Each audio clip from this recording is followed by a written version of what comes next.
Alright guys, it is Kevin here in Japan, downtown, and I am killing two birds with one stone. I figured I'd do a GoPro cycling video for you guys and show you around downtown a little bit, as well as tell you an interesting story. So I'm gonna kind of cruise around a little bit on my way before I head home.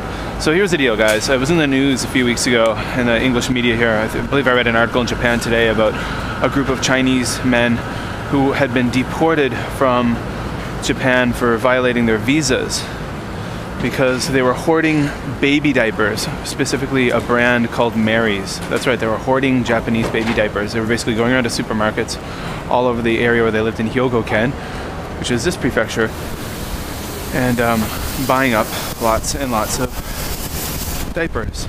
So that's kind of weird. Why are they hoarding diapers, and why would you be deported for that? Well, the deal is that as, of course, the Chinese economy is growing, there's a new middle class, a lot of rich people. It's become a status symbol in China, apparently, to have Japanese baby diapers for your baby, and parents think they're much better quality. I mean, they're world-class quality. I use Japanese diapers for my babies.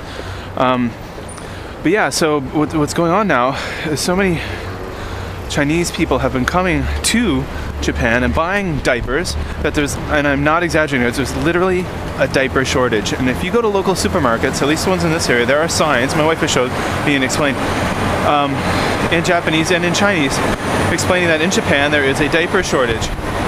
So basically, the signs say, a lot of supermarkets, that one customer is only allowed to buy one pack of diapers at a time.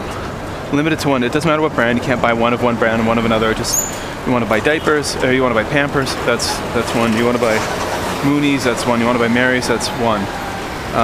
So is the light going to change?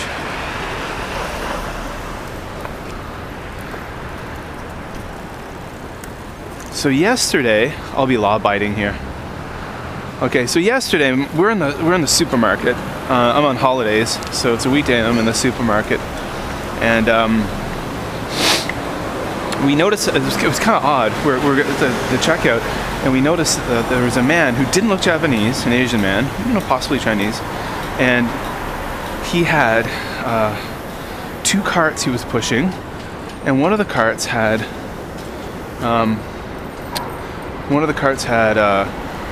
he had like 8 or 9 packs of diapers, I think, which is really unusual for someone to buy 8 or 9 packs of diapers. So he had Moonies and Mary's, this other brand, and he also had probably about a dozen containers of baby formula.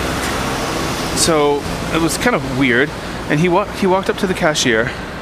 The cashier said something to him, and he couldn't speak Japanese.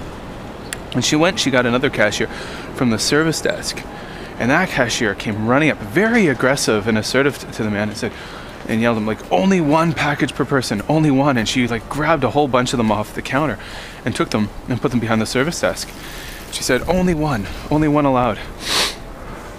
So and I was impressed with how quick and how aggressive she was. So I'm assuming that this is something that happens pretty commonly in our local supermarket.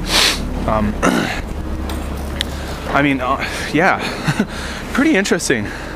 So we watched and apparently those guys were deported because they were violating their visa, because they were basically, buying these diapers to sell them back in China. So because it was, I guess, some kind of illegal side business that was deemed as breaking their visa rules.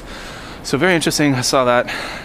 I don't know. I suppose if I was wanting to smuggle diapers into China, I'd just order them from Amazon. That's what we do sometimes for the sake of convenience. You can order like.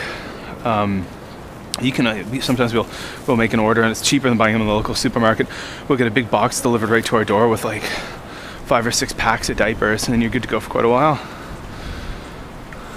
Wow, look at this street, guys. Whoa, isn't this cool? Someone's got their little tree here decorated with Christmas ornaments. What is it? Wow, look at that house wedged right in there. Very cool.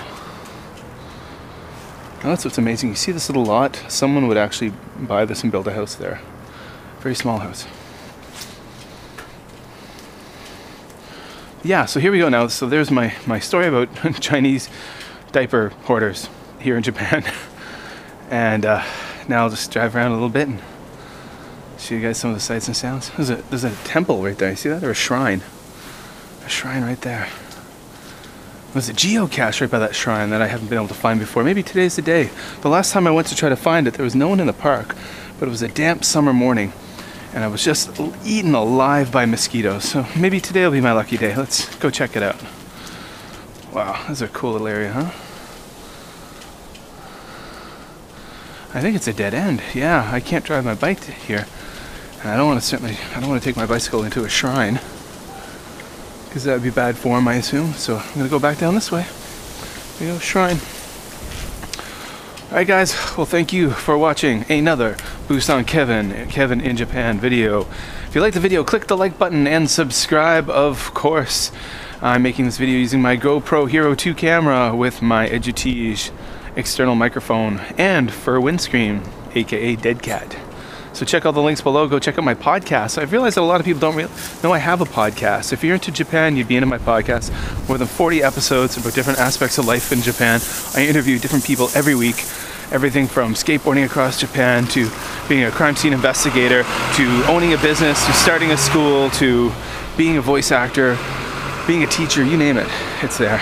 Alright guys, so I'll be talking to you. Kevin in Japan. Take care.